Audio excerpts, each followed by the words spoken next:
Today's tale starts, and I would like to show off how I think you can get the best start in Domina. So I will quickly show a few days worth of training and so on, and what I do to do what I feel is best to start out in this game. So I've already been through the tutorial. I'm not going to go through the tutorial again. We're going to click OK, and I'm going to have to click really fast, and then I'll explain some of it in a bit, just because I want to get everything done as fast as I can. So first thing is, I go to the market, right? Because I'm looking to hire my favorite employees, Mr. Architect, Mr. Faber, and Mr. Sakrados. Alright. So the reason I hire these three is I feel they give you the best start to this game. The Faber, because you need to repair your items. The Architect, because you need increased training on all of your sites. And the Sakrados, because he just has a whole lot of prayers that are pretty useful. So we're going to start clicking really quick here once we get this. So Sakrados is first. I do the prayer to Mars, just because the AI is going to be doing its thing, and I would like them to be doing their thing a little faster, a little better, and so on. So we're going to do the prayer to Mars. We're going to click on our Doctor here. We are going to do humility, because it's the very first thing you can do. We're also going to enable automatic gladiator training to get our gladiators training, so we don't have to right click on them. Next we're going to actually click on our gladiators here. We're going to go to, who's our first guy? We're going to jam up meditate on all of them. The reason I do meditate is the AI skill.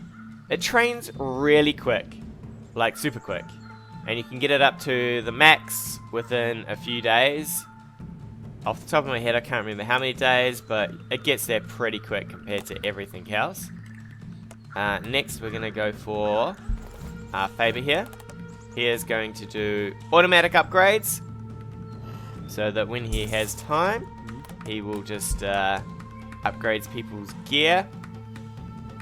And then we're going to get the Architect. He's going to build us a palace, so that our gladiators can start training a little better.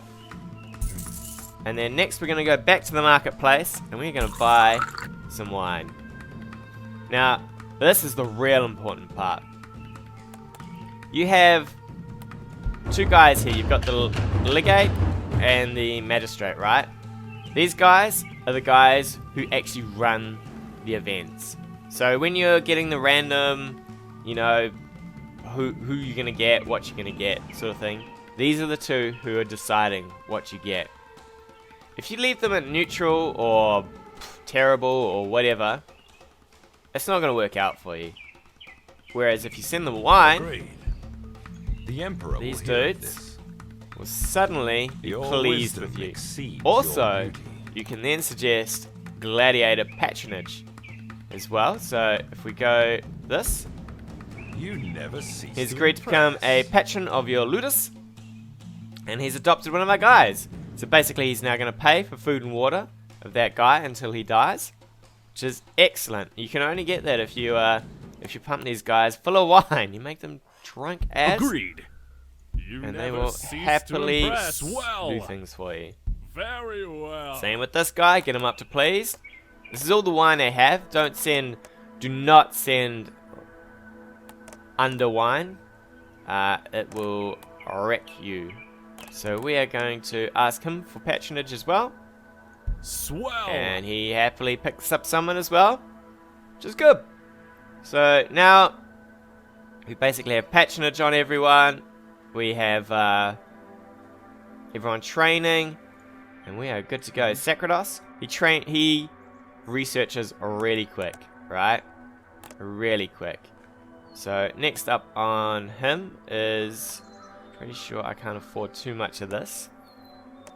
We will pick up the healing one, because we're basically going to do a battle in a second. You guys are. And you get one more day to basically get in something here. and we will get in an aimed attack. Hopefully it helps out our gladiator a bit. So as you can see, they were basically training really quickly through their stuff. So the first battle normally goes well. Not always. I've had ones where it goes terrible. But you just try to do your best. So my guys are pretty low on HP actually. So we're going to have a look at this guy. And the way I tend to work it is I tend to look at their stats versus my stats. Unfortunately, this guy's had 3 victories. He's got quite a... For the starting battle, he's got quite a fair bit of agility, a bit of attack levels. He's going to do 24 damage. My guy's doing 21. He's got defense. I have no defense. My A skill is 15. I told you, it trains really quick. And his is 3. So hopefully me having 5 times his AI skill will offset some of the worse attributes I have here. And so as you can see up here, arena battle, right? This is hosted by the magistrate. If I had the magistrate pissed off, the magistrate might suddenly decide to chain me to the ground and throw lions on my guy and make it my one guy versus 5 guys. So if you keep him pleased, you're more likely to get the old one-on-ones, and you're more likely to have a better time of the battles. So we're gonna hope that old Numa here, that he survives this one. It looks pretty even. Let's see how it goes. See how it goes. I should have actually... I didn't have quite enough time to purchase goods for him. I should have bought better equipment for him on his first fight as well. This seems to be doing alright. Oh yeah, he's lost his shield though, so it's not great. It's not great. And he's won. He has won. Excellent. And the crowd is pretty loud there. Pretty loud. So we got the first battle. It's nice to win because you get the coin, you get the extra guys, you get some wine. So it's important that you start doing things straight away. So we've got 7 days to the next battle, right? We have 490 crowns or gold or whatever you want to call it. So the first things I start getting is strength training on the Sacrados, so that you'll occasionally upgrade your gladiator's strength, because that's pretty important to your gladiators. This guy needs to start healing. He's also going to need some better equipment soon. But as I said, go straight to the marketplace, buy your wine. We don't need any water, and we are going to give one of these guys some more wine, make him happy. And this guy, some more wine, make him happy. Well. You just want to, every time you can, keep buying them wine, keep making them happy. It is one of the few ways that you will give yourself a pretty decent advantage. So I finished my first palace. I'm going to train the next one. I'm going to put my guy here so that he will start training on that. This guy will go here. The next palace will go here. Sacrados is finished.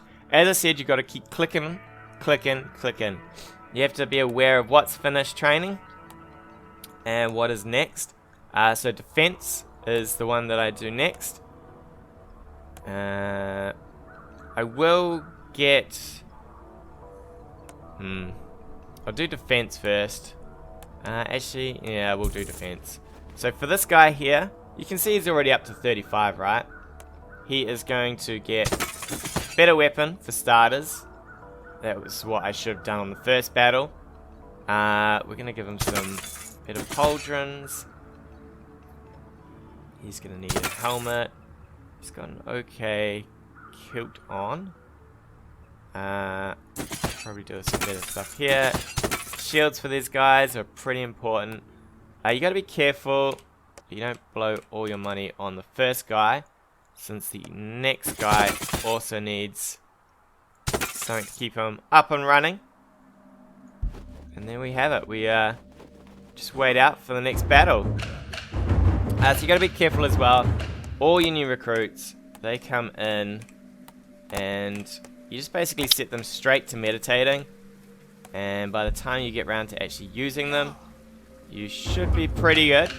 So there we just saw a green little message saying that my guy had upgraded, which was great. So we're gonna look at you for a sec. I also tend to like to look for the guys with decent health. So Lucentus, he is going to be the one that we want to get up on the next palace here. I might not have enough coin for this. I do not have enough coin. That's alright. We will we've got 1 day till our next battle anyway. So we'll probably take yeah, we'll just take the water to wine thing there. Automatic upgrades is nearly finished. So we can see once again, got our next battle. So at the start, the battle's coming really quick. But we can see with this guy, right? He's got 5 agility, 9 attack. He does 30 damage. He's got an iron spear. AI skill of 1. So he's pretty low on the old skill there. My guy, he's recovered mostly. But we'll put him in. And we'll see how he fares. So we've got 44 damage versus his 30. He has slightly less health. Luckily my armor is a fair bit better. So unfortunately I haven't quite done the spear training yet, so he won't have any skill against that, but let's see how we fare. Sometimes I find RNG tends to screw me over, but this is generally how I get an okay start and actually head towards the finish line. Come on, boy, you got it. That spear's wrecking him. That is wrecking him. It's pretty even. We won. So as I said, the first few fights, they are pretty intimidating. And the other thing I forgot, see, the amount of clicking you've got to do on these first few sections is pretty crazy. So let's have a look. I like to do the old shield defense. I don't care so much about their stamina. We do shield defense. Sakrados, he needs to keep going. I need agility out of you, sir. But we've run out of water. So we're going to have to spend some on water, buy some wine to feed the magistrate. So these guys, 64, I will send them some more wine. Agreed. He's now impressed, which is great. We're going to heal this guy. Sakrados, he needs to start getting on the agility training. We've now done all the palaces, so we're going to want to do gather stones so that these guys start getting some strength training when they actually get there. Faber has finished, so we do... I normally pick the one that's slightly cheaper, the improved anvil, just so he can start repairing gear. Also, don't forget once he's done to pick auto upgrade, otherwise you're just wasting your time. Keep that one building. They are training. How is this guy going? He's 90, so what's that? That's been probably 15 days maybe, and he's already up to 90, right? Max is 100. So as soon as he's done, I then flick him over to train on what I need. Any new recruits, I stick to meditate. Meditate. These guys are already at 100. So once you're at 100, you can pick what you want to do. I normally do something along the lines of this. Just till they get a decent level of... just a decent level of weapon, defense, and strength. I like strength a bit more because I like to do more damage, I like to have more hit points, and I like to be a bit more resilient, especially on my thoraxes, just because they have the shield going. So I tend to do that on everybody for a bit, just to keep them going. And then I sort of have a think about things like things down here. If he's evasive, I might give him some more agility. If they're more into turtling, I might give them more defense. training, and if they're into aggro, I'll probably just give them more weapon skills. And the other thing to start doing is don't forget you have your blessings down here. So for this guy, we could probably give him better training if we liked. I didn't get the greatest cards here, but I would have liked something a little better. Something a little better indeed than that. Probably reaction speed would have been nice. How are we doing on meditation here? He's up to 90. And that's it. That is how I get my starts here. And then it's, I tend to focus on one guy at the start. It's a cool kind of all eggs into one basket sort of thing. But I do it that way because he gets level ups through doing what he does, killing people. You can then upgrade his armor, make sure he's pretty well tanked. Once I get to a decent level of armor, I don't go all the way because I hope the Faber does something. But once I get to a decent level, I tend to stop off and then I'll start upgrading the next guy. In the stable here, I like to have, by the end, I like to have a group of 5 that are pretty decent. So by mid-game, I like to have a group of 5 that are pretty decent. I try to keep the numbers of slaves down as much as I can past the app, because then the upgrades are getting wasted on who they go to. You want most of your upgrades to be focused into, most of your free upgrades to be focused into a smaller group. And yeah, that's all. That is how I start out my game of Domina, and how I travel on to the end. Tune in next time. More tips and tricks on Domina. Hey guys, thanks again for watching. If you like what you've seen, hit that subscribe button or leave me a comment on anything you want to see in the future.